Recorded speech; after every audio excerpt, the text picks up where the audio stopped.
সবচেয়ে ভালো শাড়িটা যদি পরতে হয়, শুধু তুমি দেখবে বলে মালাটা চুড়িটা পরে সাজতে হয়, যদি তলপেটের মেদ, যদি গলার বা চোখের কিনারের ভাঁজ কায়দা করে লুকোতে হয়, তবে তোমার সঙ্গে অন্য কিছু।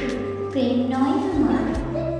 প্রেম হলে আমার যা কিছু এলোমেলো, যা কিছু খুঁত, যা কিছু ভুলভাল অসুন্দরই থাক, সামনে দাঁড়াবো, তুমি ভালোবাসবে। কে বলেছে প্রেম খুব সহজ, চাইলেই হয়? এত যে পুরুষ দেখি চারিদিকে, কই প্রেমিক